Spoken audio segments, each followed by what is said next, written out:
to Mr. Grandison. Thank you all very much for coming. I'm Doc Tyler, and I'm from the future, 2068. Now it's a bit of a special occasion, and I get a bit tongue-tied, so I've written a few notes which I'm going to refer to chatting to you, I hope you don't mind. First of all, the bad news, which is the future is nothing like you would hope it would be.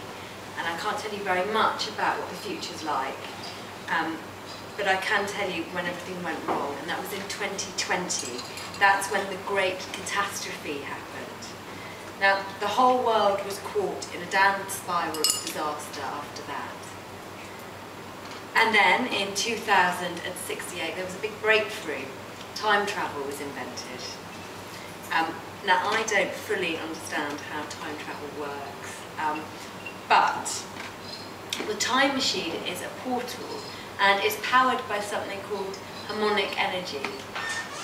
Now, the machine allows us to trace the origin of the great catastrophe that occurred in 2020.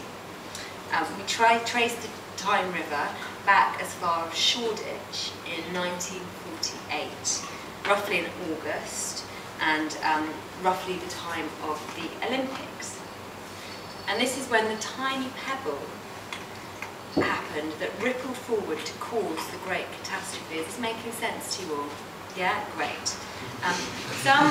Something which was apparently an insignificant event turned into a significant action.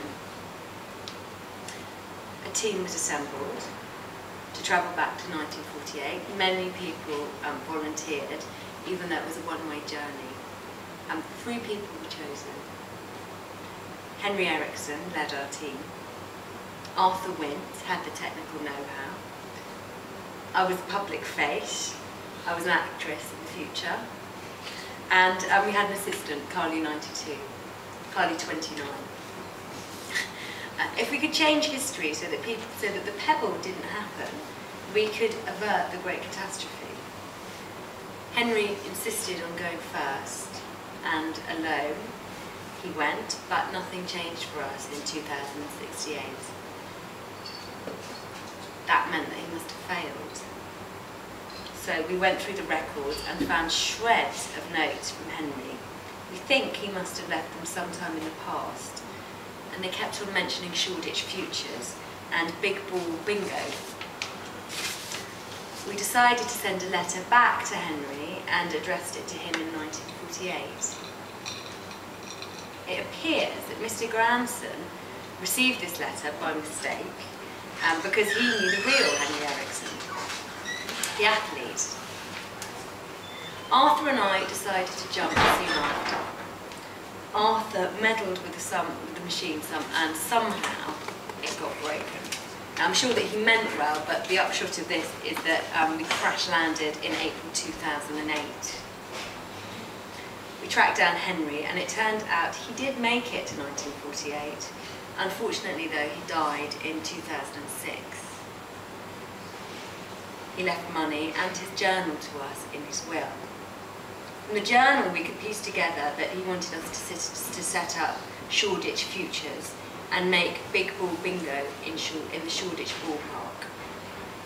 It's clearly important, although Arthur and I are still piecing together the details, and I'm going to explain more after the training film. I'd now like to hand you over to Andrew Field, who is the only decent expert in time travel that we could find in 2008. Thank you all very much. Hello. Now I'm going to give you a very, very brief introduction to time travel before we see the educational film. This is actually the second part of the educational film.